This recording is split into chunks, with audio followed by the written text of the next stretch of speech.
Good morning everyone. देखिए, आज हम जो टॉपिक पढ़ने वाले हैं उस टॉपिक का नाम है प्रेपोजिशन।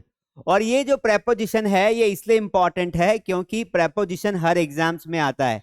चाहे कोई सी भी एग्जाम हो, चाहे आप छोटी से छोटी एग्जाम ले लो या बड़ी से बड़ी एग्जाम, प्रेपोजिशन का आना तय होता है क्योंकि प्रेपोजिशन दो नाउन के बीच में रिलेशन बताता है। प्रेपोजिशन बहुत सारे पैटर्न्स के होते हैं, इनको हमने 3 भागों में डिवाइड किया है।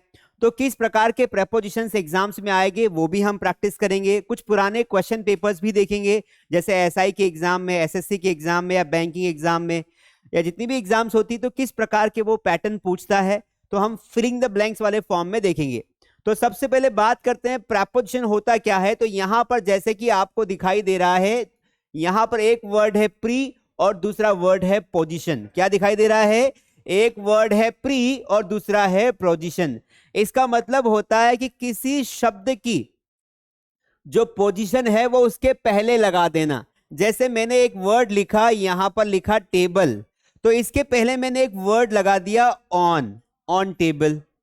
तो ये जो वर्ड है ये किसी नाउन के पहले पोजीशन ले चुका है ना। मैंने यहां पर एक वर्ड लिखा ऑन, ये नाउन के पहले, टेबल क्या है? एक नाउन है, तो नाउन के पहले क्या है? एक वर्ड लिख दिया। मैंने ऑन द टेबल लिख दिया, मैंने अंडर द टेबल लिख दिया, मैंने अबोव द टेबल लिख दिया। ऐसे बहुत सारे वर्ड्स होते हैं जो किसी न किसी नाउन के पहले आते हैं, किसी न किसी प्रोनाउन के पहले आते हैं। जैसा कि नाम से ही पता चल रहा है, ऐसा वर्ड जिसकी पोजीशन क्या हो? प्री हो, पहले आ जाए। किसी नाउन के पहले आने वाले शब्द क्या कहलाते हैं? प्रेपोजिशन कहलाते। लेकिन इनमें कंडीशन होती है। क्या कंडीशन होती है? कि यहां देखेंगे, जो शब्द वाक्य के किसी नाउन या प्रोनाउन के पहले प्रयोग होकर नाउन या प्रोनाउन का संबंध वाक्य के दूसरे शब्दों के साथ बतलाता है, उसे हम प्रेपोजिशन कहते हैं। आसान भाषा में अगर हम इसे समझें तो इस प्रकार हम इसे समझेंगे। देखिए, मैंने एक सेंटेंस लिखा कि राज इज इन द कार। राज कहां पर है? कार में है। तो यहां पर हमें पता कैसे चल रहा है कि राज कार में है? इस इन की वजह से। अगर ये इन हटा दिया जाए तो यहां पर सेंस ही नहीं निकलेगा कि राज इज द कार। राज क्या बन गया? कार बन गया। मतलब इंसान क्या बन गया? कार बन गया। अंडरस्टैंड? तो उसी प्रकार हम ये प्रेपोजिशन लगाने के बाद ये तय कर पा रहे हैं कि इन दोनों प्रोनाउन या दोनों नाउन के बीच में क्या डिफरेंस है। ये भी एक नाउन है और ये कार भी एक नाउन है। तो इन दोनों के बीच में रिलेशन बताने वाला वर्ड कौन सा है? इन। समझ में आया? तो प्रेपोजिशन क्या होते हैं? किसी नाउन के पहले आते हैं या किसी प्रोनाउन भी हो सकता है, प्रोनाउन के पहले आते हैं और इस शब्द का संबंध इस शब्द से करवाते हैं। समझ में आया? आ गया? Preposition is a word which comes before noun and relates it to the another noun. Preposition वो शब्द होता है जो किसी नाउन या किसी प्रोनाउन के पहले आता है और उसका संबंध किसी और शब्द से करवाता है। समझ में आया? अब वापस हम डेफिनेशन पे आ जाएंगे। यहां पर भी उसने वही बोलने की कोशिश की है। क्या बोला है? मैं एक बार फिर से डेफिनेशन पढ़ देता हूं, फिर हम अलग अलग प्रेपोजिशन पढ़ेंगे। जो शब्द, प्रेपोजिशन क्या है? जो शब्द किसी वाक्य में किसी नाउन या प्रोनाउन के पहले आता है। ध्यान रखना कि पोजीशन क्या होगी? पहले होगी नाउन या प्रोनाउन की, और उसी नाउन या प्रोनाउन का रिलेशन बताता है वो किसी उसी वाक्य के संबंध में। मतलब देखो, थोड़ा सा कंफ्यूजन ये आ रहा है आपको कि यहां पर दो वाक्य भी हो सकते हैं।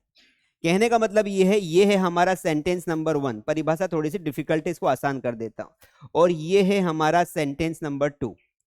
ये समझ में आ गया? ये 2 आ गया। अब देखना ये करता क्या है प्रेपोजिशन। ये कभी कभी क्या करता है दोस्तों कि यहां पर जो प्रेपोजिशन कहीं ना कहीं लगा हुआ है प्रेपोजिशन, वो कभी कभी यहां भी रिलेट हो सकता है। मतलब प्रेपोजिशन का रिलेशन इस वाक्य में तो हो ही सकता है, पर वो किसी दूसरे वाक्य को भी रिलेट कर सकता है। मतलब इस शब्द को किसी दूसरे वाक्य में भी रिलेट कर सकता है। प्रोनाउन का संबंध वाक्य के दूसरे शब्दों के साथ बतलाता है। तो वाक्य सेम सेंटेंस भी हो सकता है और वही सेंटेंस भी हो सकता है। आसान भाषा में अगर हम कहें तो हम ये कहें कि भाई नाउन या प्रोनाउन के पहले प्रीपोजिशन आता है और उसका रिलेशन दो चीजों के बीच में होता है। जैसे राज कार में है तो राज और कार का संबंध बताने के लिए हमने इनका इस्तेमाल किया। आगे बढ़ जाते थोड़ा सा। यहां देखिए प्रेपोजिशन के प्रकार, कितने प्रकार के हो सकते हैं प्रेपोजिशन?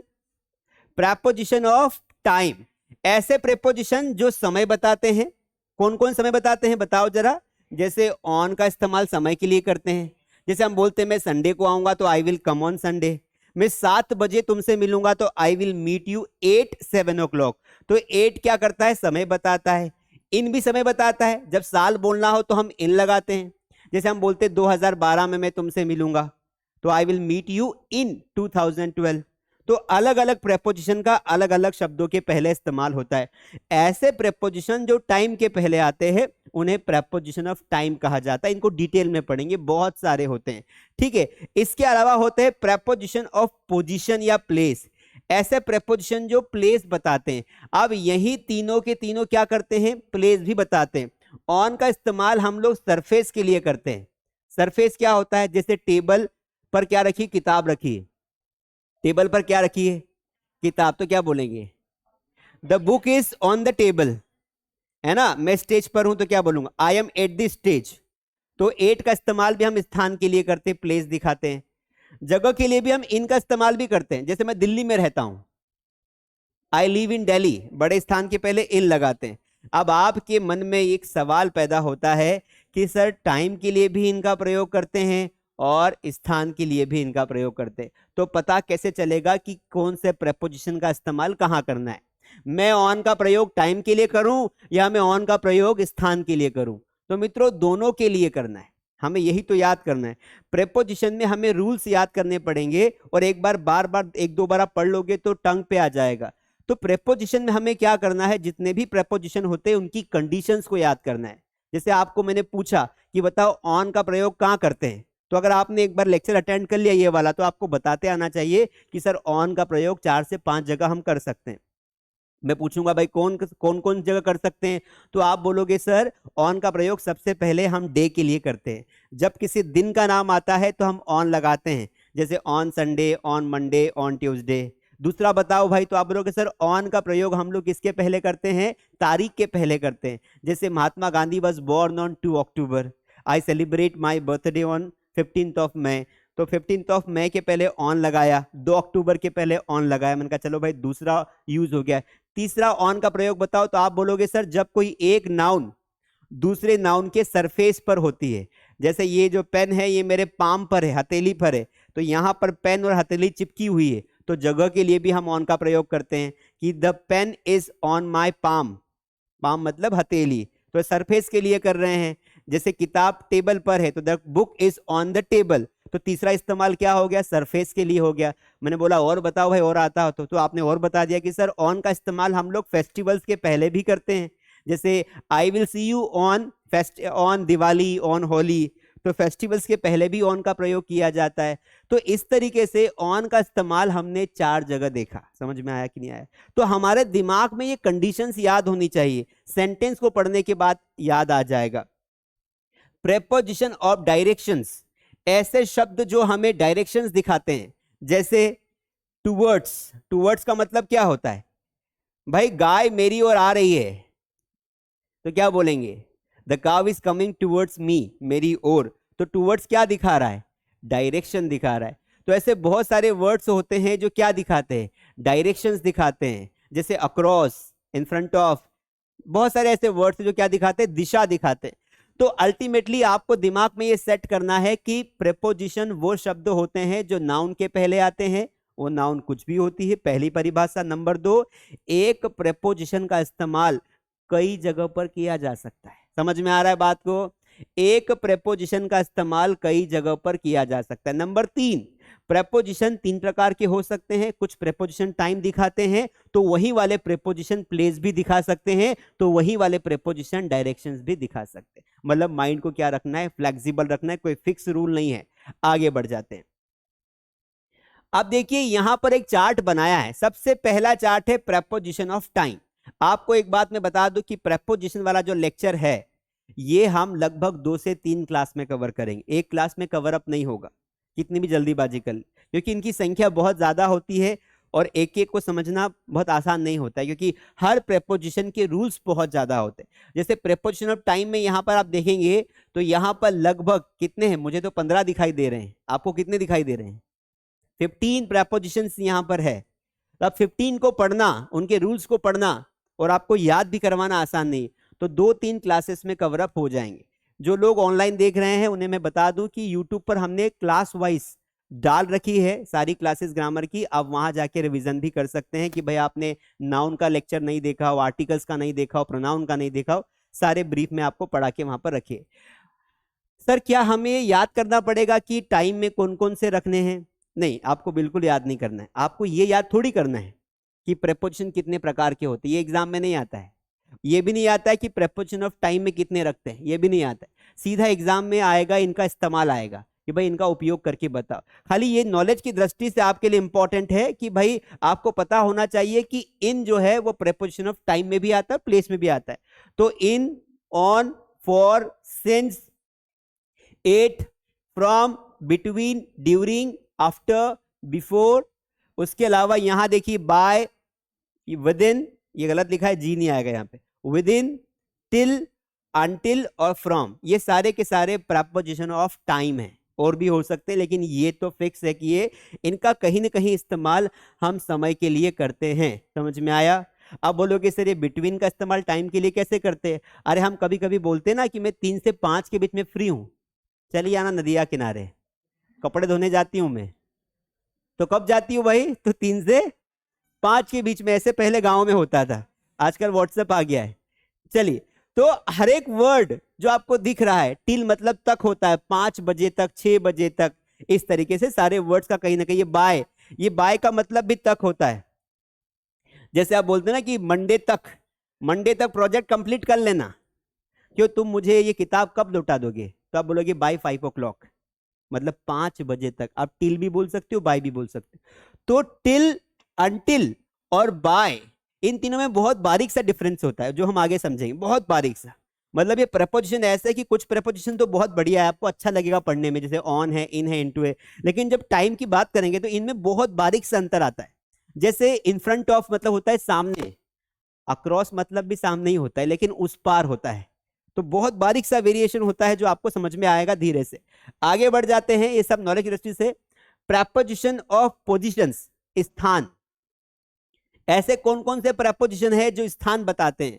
तो देखो, कुछ लोग डबल स्टैंडर्ड हैं, कुछ लोग इधर भी आ जाते हैं, कुछ लोग उधर भी आ जाते हैं, इनको बोलते हैं निर्दलीय लोग, है ना। कभी इस पार्टी में तो कभी उस पार्टी में, तो कभी दोनों जगह। यहां भी नाश्ता करवा रहे हैं, चुनाव आ गए तो यहां भी कर लिया, उधर वो करवा रहे थे उधर भी कर लिया, और किसी तीसरे को ही डाल के आएंगे। चलिए, बिटवीन, स्थान के लिए भी आता है, पोजीशन के लिए भी आता है। अमंग, अमंगस्ट, इन दोनों में सिर्फ कितना अंतर रहता है? वोवेल साउंड का अंतर रहता है, मैं दिखा दूंगा बाद में आपको। एमिड यानी बीच में होता है, इसका मतलब भी बीच में ही होता है, लेकिन ये स्थान को दिखाता है, जगह को दिखाता है, वो किसी भी चीज को दिखा सकता है। इनका मतलब सबको पता है, मे होता है, अलग अलग कंडीशन में इस्तेमाल करते हैं। एट मतलब पर होता है, ऑन मतलब पर, दोनों टाइम और प्लेस के लिए इस्तेमाल किए जाते हैं। बिसाइड मतलब बाजू में होता है। अंडर मतलब क्या होता है? नीचे, किसी वस्तु के नीचे। बिहाइंड मतलब क्या होता है? पीछे। ओवर मतलब ऊपर, है ना, या ज्यादा हो जाना। अबो मतलब बहुत ज्यादा ऊपर। बिलो मतलब नीचे। और इन फ्रंट ऑफ मतलब मेरे सामने वाली खिड़की में एक चांद का टुकड़ा रहता है और वही तुम्हारा सिलेक्शन नहीं होने दे रहा है ना, कि जहां किताब पे फोकस करने लगते हैं तो वो क्या होता है, इन फ्रंट ऑफ का इस्तेमाल सामने आ जाता है। चलिए आगे बढ़ जाते हैं। इनके एक बात ध्यान रखना, इनके मीनिंग्स याद करना इंपॉर्टेंट नहीं है, क्योंकि आज पहली क्लास है तो इतना डिटेल में हम समझ रहे हैं। अब एक एक को हम लोग ऑपरेशन करना स्टार्ट करेंगे, क्योंकि अगर आपने इसका मीनिंग याद कर लिया कि इनका मतलब मे होता है तो गए काम से। क्योंकि कुछ कंडीशंस में एट का मतलब भी मे हो सकता है, कुछ कंडीशन में अंडर का मतलब भी मे हो सकता है, इसलिए हिंदी याद नहीं कर सकते, हमें कंडीशंस याद करनी पड़ेगी कि किन किन कंडीशन में इनका इस्तेमाल हो सकता है। लास्ट वाला आता है प्रीपोजिशन ऑफ डायरेक्शंस। डायरेक्शन का मतलब क्या होता है? दिशा, दिशा नहीं, दिशा, श। चलिए आगे देखते हैं। अलोंग क्या होता है? सहारे, है ना? Along with the bank of river I was walking, नदी के सहारे में चल रहा था। कम अलोंग विथ मी, मैं तो निपट रहा हूं, मेरे साथ तुम भी चलो, है ना? तो साथ में। अक्रॉस मतलब मैंने बताया था, उस पार, तुम इस पार और मैं, संगम कैसे होगा? अगेंस्ट मतलब क्या होता है? खिलाफ। ठीक है, ये जैसे हम कभी कभी साइकिल खड़ी कर देते हैं, ये शटर के सामने तुमने साइकिल खड़ी कर दी, साइकिल की पोजीशन क्या है? अगेंस्ट है। I parked my bicycle against the shutter या अगेंस्ट दी वॉल, जब आमने सामने वाला मामला होता है कि ये साइकिल ठोक देगी दीवार को। अप मतलब ऊपर होता है, तो डाउन मतलब क्या होगा? नीचे। टू मतलब क्या होता है?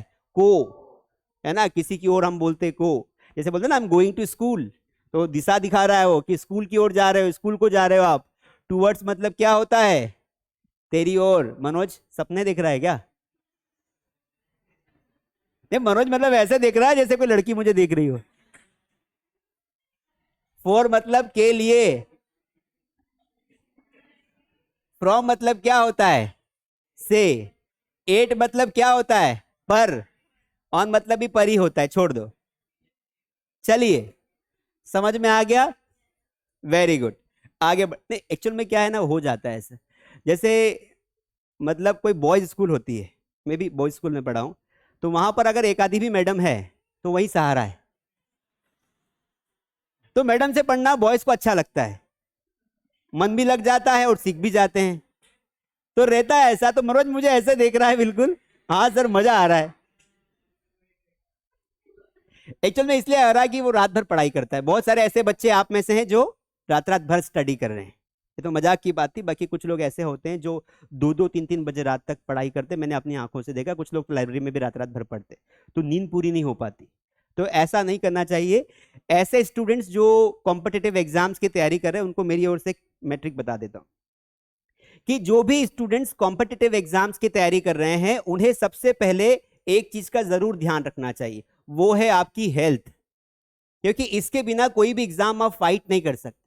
तो चाहे आप किसी भी एग्जाम की तैयारी कर रहे हो, NEET, IIT, competitive exams, PSC, UPSC, SSC, banking, 10th 12th, जो भी ऐसे स्टूडेंट्स हैं जो जिनकी एग्जाम अभी 15-20 दिन में होने वाली है, उनको पढ़ाई से ज्यादा अपनी हेल्थ का ध्यान रखना होता है। क्योंकि क्या होता है ना, जब हम बहुत सारा रट्टा मारते, पढ़ाई करते हैं, सॉल्यूशन लगाते, दिमाग लगाते, समझते हैं, तो इसमें हमारी मेंटल हेल्थ का नुकसान हो जाता है और हम बैलेंस कर नहीं पाते हैं। रात को रात रात भर पढ़ रहे हैं, सुबह फिर 9-9 बजे तक उठ रहे हैं, एक अच्छे स्टूडेंट की निशानी नहीं होती। एक अच्छा स्टूडेंट सबसे पहले अपनी हेल्थ का ध्यान रखना है। तो हेल्थ क्या होता है? सबसे पहले हमें समय से सोना चाहिए और समय से उठना चाहिए। 6-7 घंटे नींद पर्याप्त होती है ऐसे स्टूडेंट्स के लिए जिनकी उम्र 18 साल से ऊपर है। जो 18 साल से नीचे वाले एज वाले हैं, उनको कम से कम 8 आवर्स सोना चाहिए। और जो बड़े हैं, जैसे आप लोग, सब लोग कॉलेज स्टूडेंट्स हैं, तो आप 6-7 घंटे में भी कुछ समय तक गुजारा कर सकते हैं। पर अपनी नींद प्रॉपर लीजिए। क्या प्रॉपर लीजिए? नींद। हेल्थ में सबसे पहले क्या आता है? नींद आती है। अगर स्वस्थ नींद प्रॉपर लोगे तो माइंड की चलने की गति फास्ट होती, किसी को भी पूछ लेना। उसके अलावा आपका डाइट मतलब खाना, आपका खाना बहुत व्यवस्थित होना चाहिए। चाहे कुछ भी खाओ जो आपको मिल जाता है।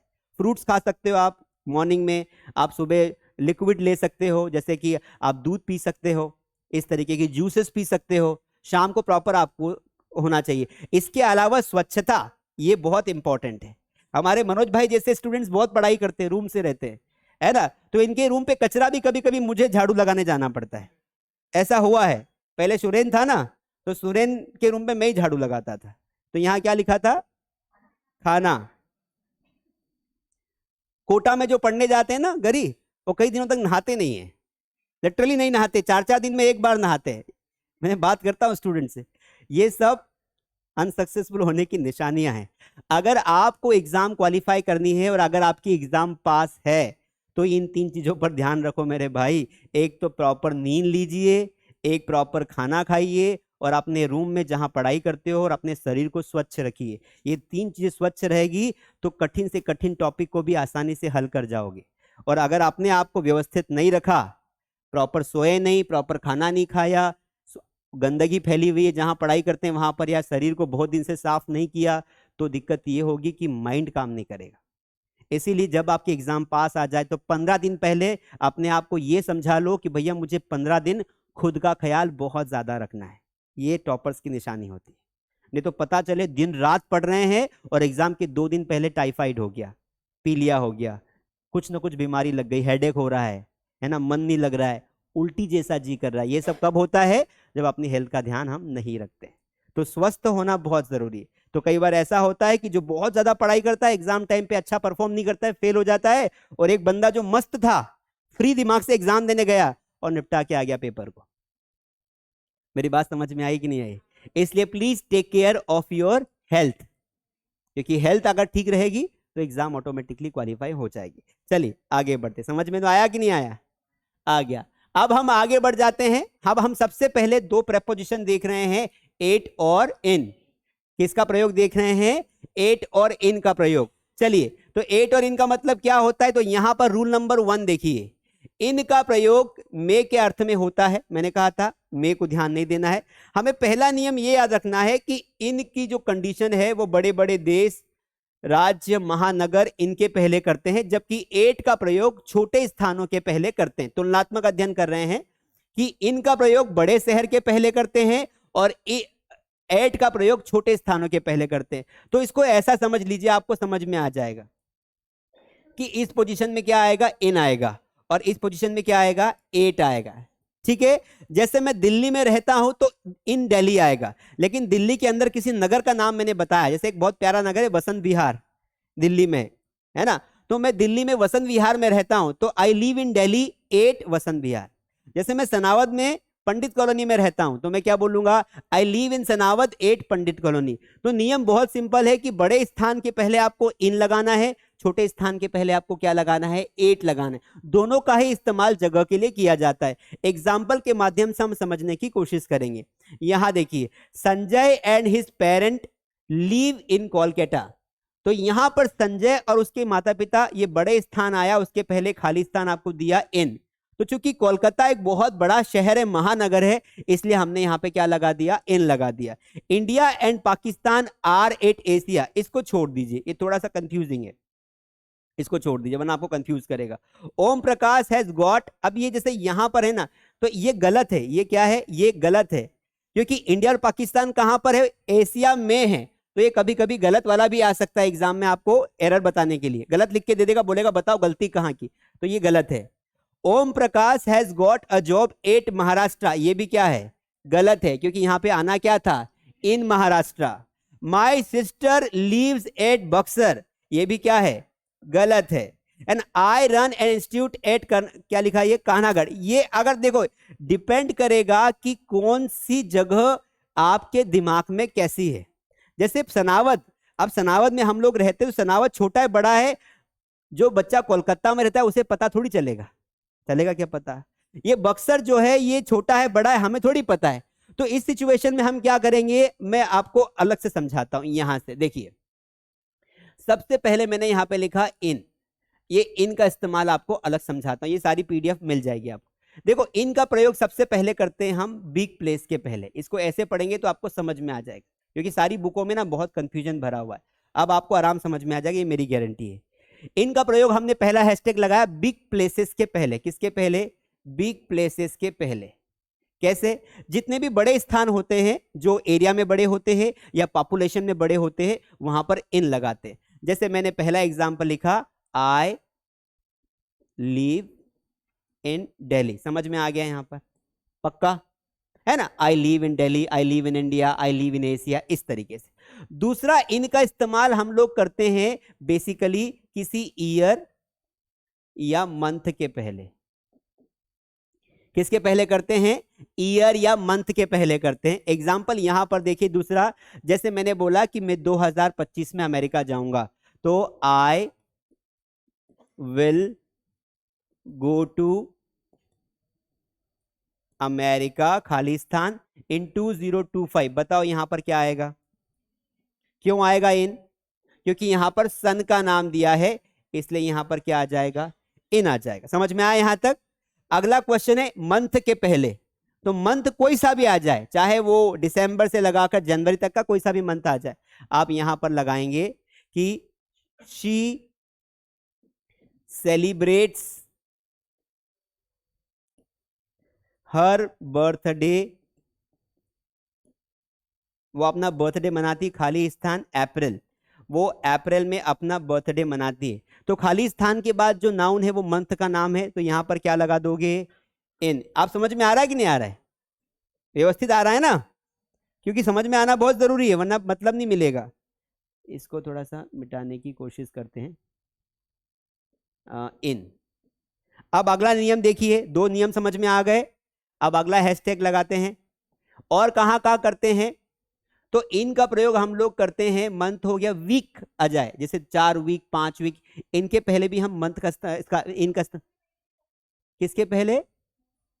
मौसम के पहले भी कर सकते हैं, जितने वेदर्स होते हैं, इन विंटर, इन ऑटम, तो वेदर के पहले भी हम लोग कर सकते हैं।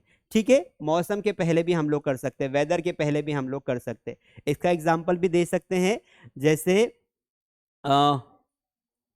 हाँ, वेदर इज कमिंग के बजाय वी विल मीट, हम मिलेंगे। कब मिलेंगे? विंटर में। तो यहां पर विंटर की जगह पर क्या आ सकता है? क्या आ सकता है? समर। समर की जगह पे क्या आ सकता है? Rainy season. कोई सा भी आ सकता है ना? स्प्रिंग बोल सकते हैं। स्प्रिंग कौन सा होता है? बसंत, स्प्रिंग जो अभी चल रहा है, फरवरी का महीना। तो यहां पर भी आप कोई भी इसका नाम आ जाएगा सीजन का, तो यहां पर भी क्या लगा दोगे? इन। और बताओ, चलिए इतने एग्जांपल्स लिख लिया आपने। कुछ पूछना है इसमें? याद करना पड़ेगा, कंडीशंस याद करनी पड़ेगी, इसलिए एक एक पढ़ा रहा हूं, तुलना नहीं करा रहा हूं। वीक, प्लेस, ईयर, मंथ और मौसम। हफ्ता भी ध्यान रखना है ना। देखो, सबसे छोटा क्या आता है? वीक। वीक से बड़ा क्या आता है? महीना। और महीने से बड़ा क्या आता है? ईयर। और ईयर से बड़ा क्या आता है? डिकेड। और डिकेड से बड़ा क्या आता है? सेंचुरी। तो इन सबके पहले क्या लगा दोगे? इन। याद रखना, गरी कहीं भूल न जाना। ये देखो, ये चार्ट बना दिया। हफ्ता, मंथ, ईयर, डिकेड। डिकेड मतलब दशक, 10 साल, 20 साल। और सेंचुरी मतलब 100 साल का। ठीक है, कर लोगे? अब एक मोस्ट इंपॉर्टेंट आपको रूल बता रहा हूं, आगे बढ़ते हैं। देखिए, इनके इस्तेमाल की हम बात कर रहे हैं। यहां पर देखिए, सबसे पहले इनका इस्तेमाल हम तब करते हैं जब कोई वस्तु दूसरी वस्तु से घिरी हुई हो और उसके अंदर हो।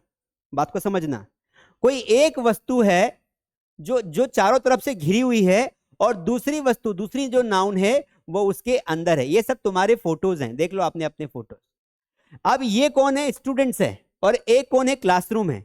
यहां पर देखो, बात समझ में आएगी आपको। ये जो है, ये है स्टूडेंट्स जो आपको अंदर दिखाई दे रहे, और ये जो दिखाई दे रहा है ये क्लास है। अब बताओ, स्टूडेंट्स की पोजीशन क्या है? क्लास के अंदर है। तो जब हम लिखेंगे यहां पर एग्जाम्पल, तो यहां पर हम इनका इस्तेमाल करेंगे। देखिए कैसे करेंगे कि द स्टूडेंट्स आर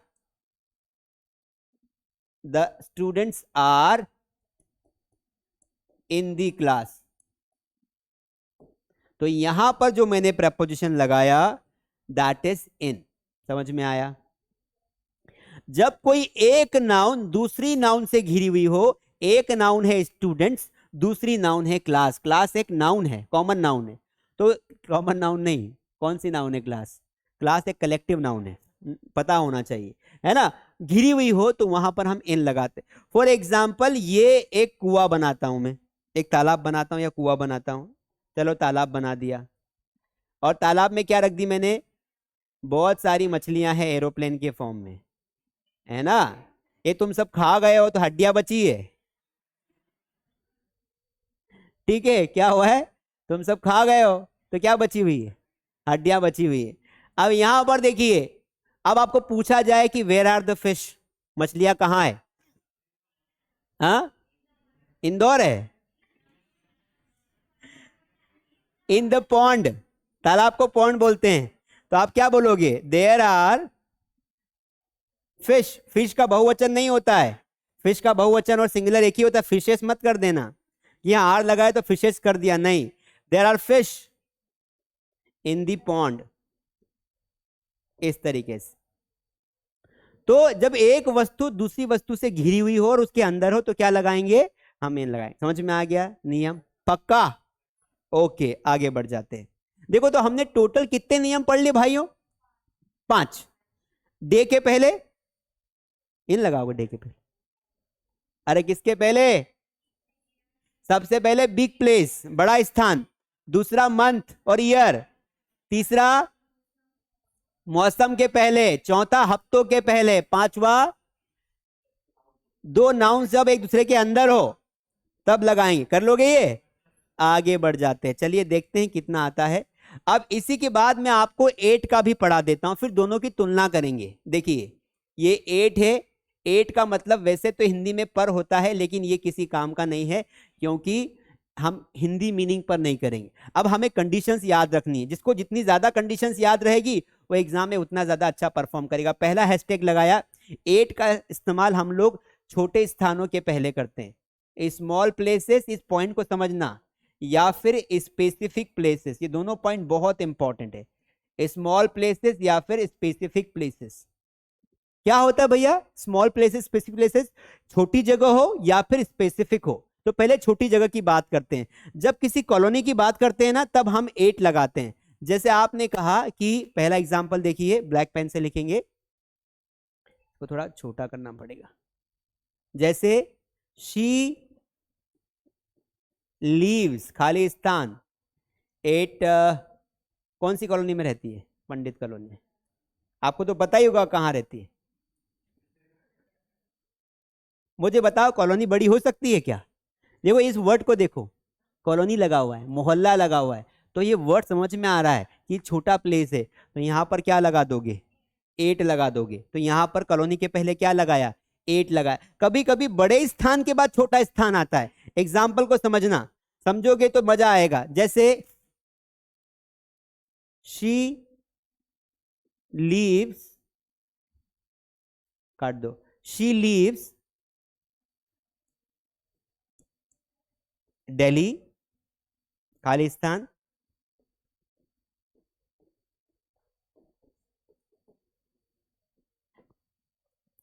बताओ यहां पर क्या आएगा? एग्जाम में क्वेश्चन आ गया आपको।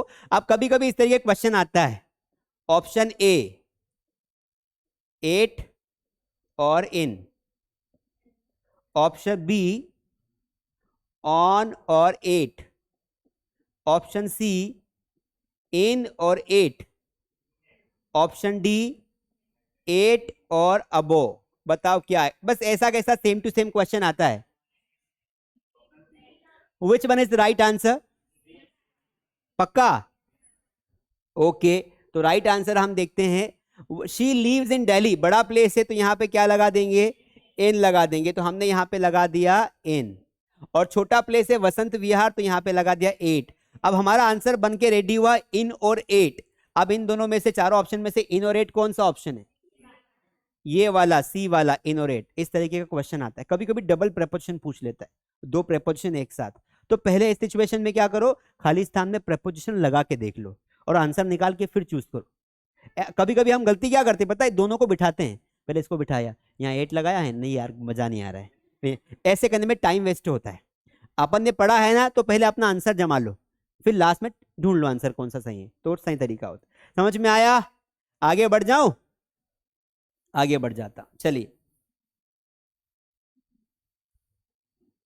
अब आगे देखिए। स्पेसिफिक प्लेसेस की बात करते हैं। ऐसे कौन कौन से स्थान है जो स्पेसिफिक प्लेसेस हैं? समय क्या हो रहा है भाई? समय है अभी। स्पेसिफिक प्लेसेस क्या होते हैं?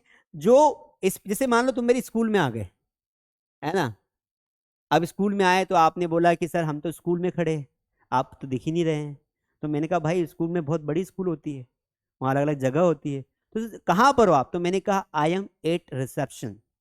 स्कूल में क्या होता है? एट रिसेप्शन होता है। रिसेप्शन पे कौन बैठा होता है? करी एक सुंदर मैडम बैठी होती है। तो लड़के तो चले आते हैं, लड़कियों को दिक्कत होती है। तो रिसेप्शन क्या हो गया भाई? एक स्पेसिफिक प्लेस हो गया। कोई बाहर से व्यक्ति आया, मैंने कहा मैं सनावद में रहता हूँ। सनावद आके फोन कर रहा है, कहाँ हो? तो मैंने कहा भाई तुम बताओ तुम कहाँ हो? मैं सनावद में। सनावद में कहाँ? स्पेसिफिक। ट्रेंगल चौराहे पर हूँ, ट्रेंगल स्क्वायर, है ना। जो भी स्क्वायर चौराहे बने होते हैं वो स्पेसिफिक होते हैं। स्टेज, सर मैं क्लास में बैठा हूं लेकिन आप तो नजर ही नहीं आ रहे, मैं बोल रहा हूं मैं स्टेज पर हूं। तो स्टेज, स्क्वायर, रिसेप्शन, ये सारी चीजें क्या होती है? हाँ, स्पेसिफिक प्लेस होता है। तो हमने लगा दिया कि आई एम एट रिसेप्शन। समझ में आ रहा है कि नहीं आ रहा है?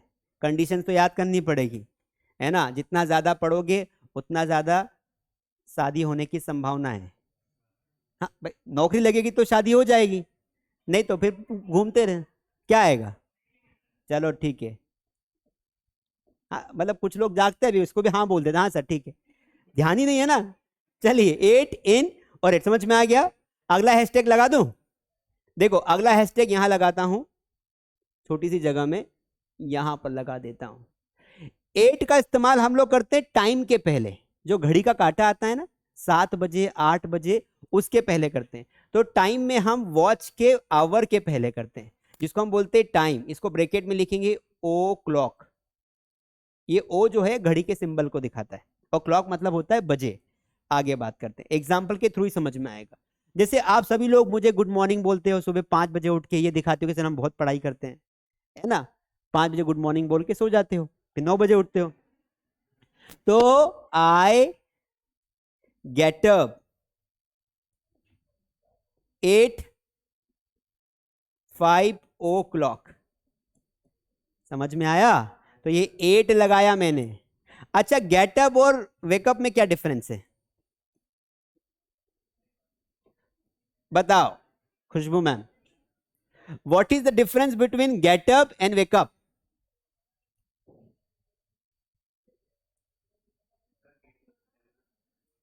गेटअप और वेकअप में क्या डिफरेंस? देखो, वेकअप का मतलब होता है नींद से जागना। जैसे मान लो आप बेड पर हो और आपको मैंने फोन किया, तो आप नींद से जाग गए हो, आपने बोल उठाया, हाँ यार उठ गया हूं भाई, उठ गया हूं, पढ़ रहे हैं। तो ये अभी आप बेड पर ही हैं, आपका शरीर भारी अवस्था में है ना, और वो पीठ ना उठने की क्षमता में नहीं, आपको इतने भारी हो गए रात में सो सो के, बेड भी नीचे दब गया, जमीन से टिकने लगा है। तो उस आप उठे नहीं हो बेड से, आप बेड पर ही हो लेकिन आप जाग चुके हो, कॉन्शियस में हो। गेटअप मतलब होता है बेड से नीचे उतर जाना, मतलब आप चलकर आप ब्रश करने लग गए हो, अब वापस नींद नहीं आएगी। नींद को भगाने का एक ही तरीका है कि बेड को त्याग दो तो नींद नहीं आती। पर बेड पे अगर आप रह के बोलो कि हाँ जाग गया हूं पढ़ता हूं, तो हो गया कल्याण। उठना ही पड़ेगा, गेटअप ही होना पड़ेगा। ठीक है, तो ये बहुत बारीक से डिफरेंस होता है। वेकअप मतलब कॉन्शियसनेस में आना, चाहे आप बेड पे पड़े रहो, और गेटअप मतलब बेड से नीचे उतर के काम धंधा करने लग जाना जाग कर। चलिए आगे बढ़ जाते हैं, समय कम है। तो जितने भी टाइम होता है, 5 o'clock, 9 o'clock, 10 o'clock, सबके पहले क्या लगाओगे? 8। और कहां इस्तेमाल करते हैं 8 का? एक इंपॉर्टेंट रूल बता देता हूं। नहीं, प्लैनेट्स के पहले नहीं आएगा, वो इन आएगा वहां पे, वो आर्टिकल वाला विषय है। देखिए, 8 का मतलब होता है जब कोई व्यक्ति किसी स्किल में अच्छा हो, टाइम अच्छा हो। स्किल, स्किल क्या होती है सर, मैं बता देता हूं। जब किसी कला में आप निपुण होते हैं, क्वेश्चन 12वीं में बहुत आता है, जैसे I am good at English, मैं इंग्लिश में क्या हूं? अच्छा हूं। तो जब कोई अच्छा या बुरा होता है, तब हम उसके पहले 8 लगाते हैं। एग्जाम में कई बार, एग्जाम में आया, एसएससी में कई बार एग्जाम में क्वेश्चन पूछा है। जैसे क्वेश्चन पिछली बार आया था कि रोहित इज गुड गुड 8। अब यहां पर देखिए ऑप्शन में उसने दिया, पहला ऑप्शन दिया इन, दूसरा ऑप्शन दिया 8, तीसरा दिया ऑन, और चौथा दिया इनटू। अब देखो लोगों ने क्या दिमाग लगाया, लोगों ने कहा भाई हिंदी के हिसाब से तो यहां पर इन आना चाहिए कि रोहित क्रिकेट में बहुत अच्छा है। हिंदी में क्या बोला? रोहित क्रिकेट में अच्छा है, तो मैं मतलब इन, और यहां ठोक के आ गए, और यहां की सीना फाड़ रहे हैं कि सर बहुत जबरदस्त पेपर करके आए। फिर मैंने 2 चाटे लगाए, उसके बाद उससे बात की। अब क्या करूं, मतलब समझ नहीं पड़ने दे रहा, सर 101 स्कोर करके आया। अरे भाई तू गलत लगा के आया है, ये आंसर नहीं है। आंसर क्या है? ये वाला। तो यहां पर 8 आएगा, क्योंकि जब किसी चीज में आप अच्छे या बुरे होते हो, Rohit is good at cricket होता है, गुड इन क्रिकेट नहीं होता है। उसी प्रकार कोई भी विषय अच्छा हो या बुरा हो, वहां पर भी आपको 8 लगाना है। रंगोली में कोई लड़की अच्छी होती है, सिलाई में अच्छी होती है, तो क्या आएगा? 8 आएगा। समझ में आया? इस तरीके से चलो आगे बढ़ जाते हैं। तो ये 8 का हमने पूरा, एक क्वेश्चन और एग्जाम में बार बार आता है, वो होता है घर के पहले। हम घर के पहले भी क्या करते हैं, अधिकतर हम इन लगा देते हैं। जैसे मैं घर पर हूं, तो यहां पर ध्यान रखना है आई एम खालिस्तान होम, तो घर के पहले हमेशा 8 ही आता है। क्या आता है? 8 आता है। समझ में आया? तो ये छोटी छोटी बातें होती है जो फिक्स होती है, हमें याद रखना चाहिए। जब किसी की ओर निशाना साधते हैं तब भी हम 8 लगाते हैं।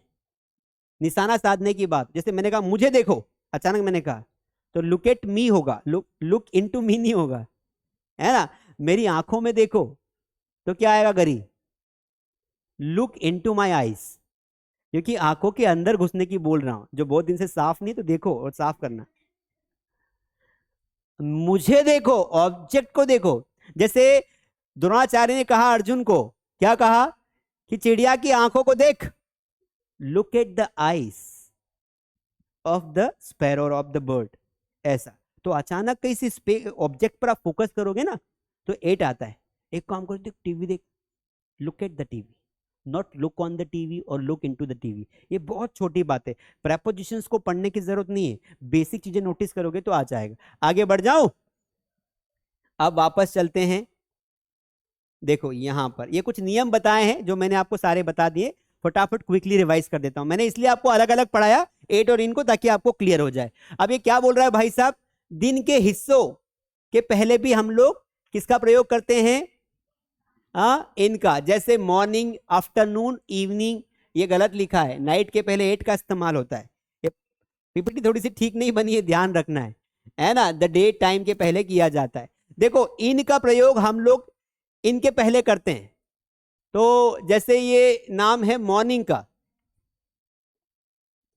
तो इन द मॉर्निंग होता है। क्या होता है हमेशा? इन द इवनिंग होता है।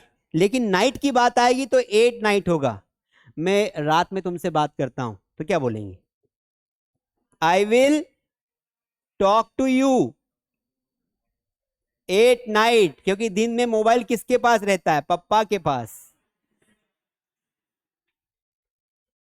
बोलेगी सर आप बहुत बदमाश हो। अनुभव हो गया भाई, पढ़ाई रहे 7-8 साल से ना। तो I will talk to you 8 night. ध्यान रखना है, मजाक के साथ साथ हमें पढ़ाई पर ध्यान देना है। मजाक इसलिए ताकि आपका ध्यान बना रहे, वरना कुछ भाई लोग सो भी जाते हैं। तो 8 नाइट होता है, लेकिन मॉर्निंग के पहले इन मॉर्निंग होता है, इन इवनिंग होता है। समझ में आया कि नहीं आया? इन द आफ्टरनून भी होता है। ध्यान रखना है, कभी कभी यहां पर जो रूल्स होते हैं वो गलत टाइप हो जाते हैं। आगे बढ़ जाते हैं। देखो इसने किया भी है यहां पर। आगे बढ़ते हैं। आगे देखिए, 8 का प्रयोग किसी निश्चित बिंदु, पॉइंट ऑफ टाइम, हमने बताया ना 8 आवर वाला, किसी निश्चित पॉइंट ऑफ टाइम के लिए किया जाता है। जैसे they will be revising their lessons at 6 o'clock, वो अपने लेसन्स को 6 बजे रिवाइज करेंगे। तो दे will be revising, future continuous से बना दिया। 8 का इस्तेमाल किया 6 बजे के पहले। The train will start at 7:45, ठीक है। तो समय के पहले यहां पे 8 का इस्तेमाल किया है। I met my friend at noon, कभी कभी हम स्पेसिफाई करना चाहते हैं तो नून के पहले 8 लगा सकते हैं। She will meet me at sunrise, देखो ये एक स्थिति है, एक पोजीशन है। सनराइज एक निश्चित समय के लिए ही होता है, एक निश्चित एरिया होता है। क्योंकि अगर वो सनराइज, अगर आप 5 मिनट भी लेट हो गए तो सनराइज आपको देखने को नहीं मिलेगा। हमारे भारत में सबसे पहले सूर्य कहाँ दिखाई देता है? तुम बहुत टैलेंटेड हो यार। अरुणाचल प्रदेश की कौन से शहर में दिखाई देता है? अब मिलेंगे फुर्सत में। चलिए ऐसे ही मजाक कर रहा हूं, आपको पता होगा, मुझे नहीं पता है। 8 का प्रयोग पुनः एज बतलाने के लिए भी किया जाता है। देखो एज के लिए भी किया जाता है 8 का प्रयोग। He died at the age of 35। जैसे कोई घटना पर्टिकुलरली एज पर घटती है, तो वहां पर पर्टिकुलर एज, मतलब पर्टिकुलर का मतलब निश्चित समय पर घटती है, तो हम वहां पर 8 लगाएंगे। जैसे पता है महात्मा गांधी ने 40 साल की उम्र में आंदोलन शुरू कर दिया, तो 40 साल की उम्र पे ही उसने पता है 21 साल की एज में यूपीएससी क्वालिफाई कर दी। तो स्पेसिफिक टाइम है, तो क्या लगाएंगे? 8 at the age of 28, at the age of 21। यहां पर वही लिखा है। ही डाइड, वह मर गया एट द एज ऑफ 35, 35 साल की उम्र में वो क्या हुआ, निपट गया। ठीक है। She left the college eight 22, उसने 22 साल की एज में कॉलेज छोड़ दिया और बहुत बड़ी कंपनी की स्थापना कर दी। तो ये कुछ कंडीशंस होती है जो आप याद रख सकते हैं। इसके अलावा देखो यहां पर और बहुत सारे नियम दिया है। कुछ ऐसे शब्द होते हैं जिनके पहले इन का प्रयोग किया जाता है, जैसे इन अ वीक, मैंने आपको बताया था, मार्च के पहले इन लगाना है, महीने के पहले, सीजन के पहले, साल के पहले, सेंचुरी के पहले, और इन सब के पहले क्या लगाना है, इन मैं आपको पहले ही बता चुका हूं। ये एग्जाम्पल देखने से मतलब नहीं है। आगे बढ़ जाते हैं। इनका प्रयोग अंदर के अर्थ में करते हैं, मतलब जब कोई एक चीज दूसरी चीज के अंदर हो। यहां एग्जाम्पल देखो, the students are in the class, students कहां पर है, क्लास में है। All the passengers were sitting in the bus, bus के अंदर, बस से घिरे हुए हैं, घिरे हुए होना चाहिए और अंदर होना चाहिए। ठीक है। We live in the world, पूरी दुनिया से हम बीच में है इसलिए घिरे हुए हैं। तो बेसिक चीजें हैं जो मैं आपको बता चुका हूं। इन और इनटू का प्रयोग, टाइम क्या हो गया है ये बता देता हूं आपको तो ठीक रहेगा। चलिए बता दूं। चलिए ये हमने यहां पर लिखा, बहुत ही प्यारा टॉपिक है ये, इन और इनटू, इसमें से भी एग्जाम में आता है। इन और इनटू दोनों का मतलब हिंदी के हिसाब से क्या होता है, में होता है। दोनों का मतलब क्या होता है, में होता है, लेकिन दोनों में बहुत सारा वेरिएशन है। क्या है मैं आपको दिखा देता हूं। देखो इन का मतलब होता है किसी वस्तु के अंदर लेकिन स्थिर अवस्था में। ये क्या करता है, स्टेबिलिटी को दिखाता है, ये स्थिरता को दिखाता है। क्या दिखाता है, और ये क्या दिखाता है, गतिशीलता को दिखाता है, मतलब मूवमेंट को दिखाता है, गतिशील अवस्था में। आपको एग्जाम्पल से समझाऊंगा तो आपको जल्दी समझ में आ जाएगा। देखिए मेरा एक दोस्त है, उसका नाम है घासीराम, और घासीराम को क्या है कि उसको उल्टे काम करने का बहुत आदत है। जब तक दिन भर में एक बार मार नहीं खाए पेरेंट्स के हाथ से, उसको सुकून ही प्राप्त नहीं होता है। रोज वो पिटाई लगवा के ही सोता है। तो अब यहां समझना बात को। घासीराम क्या है कि घासीराम इस नदी में पानी के अंदर है। कहां है घासीराम, पानी के अंदर। ये रहा, देखो नहा रहा है, ये नदी पे ही नहाता है, स्कूल नहीं जाता है। तुम पे गया है मनोज, इधर देखो, है ना। आज मोहन उधर बैठ गया, आगे बैठा कर। देखिए ये कौन है, ये घासिया है, बाल भी बिल्कुल हीरो जैसे लगता है। तो ये पानी के अंदर है, तो यहां पर वो पानी के अंदर ऑलरेडी स्थित है, तो इसकी पोजीशन इन वाली है। तो एग्जाम्पल क्या बनाएंगे हम लोग कि he is in the water, he is in water, ये भी सही है। या अगर वो पानी के अंदर तैरेगा तो बोलेंगे ही इज स्विमिंग। तो लोग स्विमिंग में अधिकतर कंफ्यूज हो जाते हैं कि सर स्विमिंग कर रहा है तो इनटू लगा दो, नहीं भाई, स्विमिंग कहां कर रहा है, इन दी वाटर या इन दी रिवर। इसको रिवर कर दो, एक मिनट, थोड़ा सा हाथ लग गया। ही इज स्विमिंग इन, और रिवर के पहले द लगाना पड़ेगा। ये छोटी छोटी बातों का ध्यान रखना पड़ता है। तो ये यहां पर इन लगाया, समझ में आया क्यों लगाया इन, क्योंकि कुछ बोलते हैं सर पानी के अंदर तैर रहा है तो मूवमेंट में। अरे वो ऑब्जेक्ट मूवमेंट में है लेकिन पानी तो स्थिर है ना, मतलब पानी के तो अंदर ही है ना, पानी से घिरा हुआ है। नियम क्या बोलता है, जब कोई एक ऑब्जेक्ट दूसरे ऑब्जेक्ट के अंदर हो तब इनकी पोजीशन बनती है। अब ये घासीराम है, इसको मजा नहीं आया, बोले क्या फालतू काम कर रहे।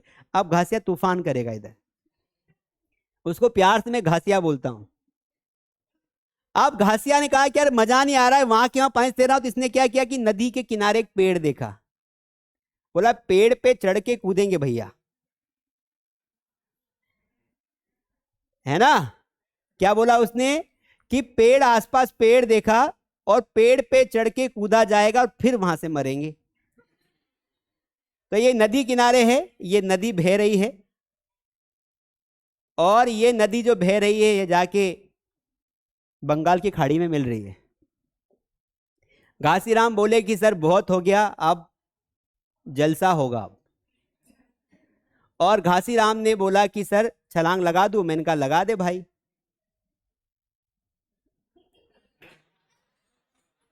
लगा दी छलांग। अब यहां पर अगर आपको पूछा जाए कि बताओ घासीराम की पोजीशन क्या है, तो वो है इनटू वाली। तो वाक्य क्या बनेगा कि ही इज, ब्लू से लिखता हूं, ही इज जंपिंग, ये जंपिंग वर्ब मूवमेंट दिखा रही है। He is jumping into the river या into water, into the river. तो यहां पर क्या आ गया, समझ में आया कि नहीं आया? आ गया पक्का। इसलिए ऐसा एग्जाम्पल देना पड़ा कि आपको समझ में जल्दी आ जाएगा। अगर माथा बच्ची करता समझ में नहीं आया, अब घासीराम को याद रखना। अब जिंदगी में कई प्रकार के लोग होते हैं खुशबू जी। एक होते हैं समझदार लोग, मतलब एक इंसान के अंदर ही अच्छाई भी होती है और बुराई भी होती है।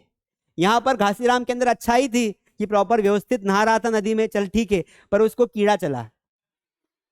नहीं, मजा नहीं आ रहा है पेड़ से, आप बताओ ऊंचे पेड़ से कूदोगे और अगर आप ऐसे डाइव लगाई तो ठीक है, पर अगर ऐसे चले गए तो ये वाले पार्ट्स खराब हो जाएंगे, फिर डॉक्टर के पास कसवाते रहना स्क्रू से।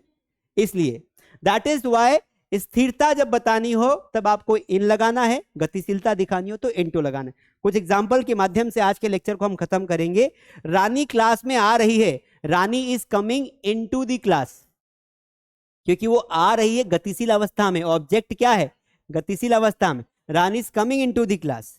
ठीक है, मैं इस पेन को अपने जेब में रख रहा हूं, आई एम पुटिंग या I am keeping this pen into my pocket.